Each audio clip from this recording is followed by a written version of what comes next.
আল্লাহ তুমি এরকম মামা প্রতি ঘরে ঘরে দিও, আমিন। তা ভাগ্নে, অনেকে তো অনেক কিছু নিলো, তা তুমি এই ঈদে কিছু নিবা না? আরে মামা, আমার নিয়ে আপনি টেনশন করতে হবে না। তার আগে আপনি চলেন দি, ঘরে যা কিছু খাইয়ে নি। আরে না ভাগ্নে, আমি কিছু খাবো না। তুমি বলো এই ঈদে তুমি কি চাও? না মানে মামা, অনেকদিন ধরেই শখ ছিল আপনার ওই গাড়ির মতো একটা গাড়ি কিনবো, ঈদের দিন বন্ধু বান্ধব নিয়ে ঘুরে টুরে বেড়াবো। এখন তা যখন হলো না, থাক, এখন আপনি খুশি হয়ে যা দেবেন দেন। গাড়ির শখ?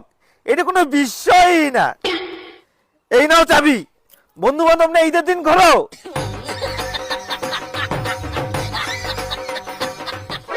আরে দুলো ভাই, আসসালামু আলাইকুম, ঈদ মোবারক। কেমন আছেন? আসি তেমন ভালো নাই। কেন দুলো ভাই, কোনো সমস্যা? তেমন কোনো সমস্যা না, ভাবিছিলাম এই দিন নতুন একটা পাঞ্জাবি কিনবো, কিন্তু হাতে টাকা পয়সা নাই, এই জন্য পাঞ্জাবিটা কিনতে পারেনি। পুরাতন পাঞ্জাবি, আবার হাতে রোলেক্সের ঘড়ি, বুঝি না কিছু বাবা। এখানে 10,000 টাকা আছে, এই টাকা দিয়ে আপনি একটা পাঞ্জাবি কিনে নিয়েন। না না, লাগবে না লাগবে না লাগবে না। না না, আপনি রাখেন রাখেন রাখেন রাখেন। এই তোরা দাঁড়িয়ে আছিস কেন? তোর মামারে নিয়ে তাড়াতাড়ি ঘরে যা, যা যা রান্না করেছে বিরিয়ানি পোলোয়া চাল ডাল সব একবার খাওয়া। চলেন চলেন। না না না না, আমি যাবো না, আমার অন্য জায়গায় কাজ আছে। না না না না না, আমার জাতীয় হবে জাতীয় হবে। কি শালা তুমি খাবা না? না না দুলু ভাই, আমার বড় কাজ আছে, আমার তাড়াতাড়ি জাতীয় হবে।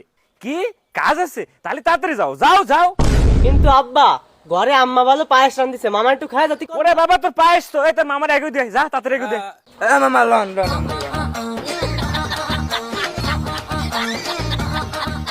আর যখন গরিব মামা বাসায় আসে,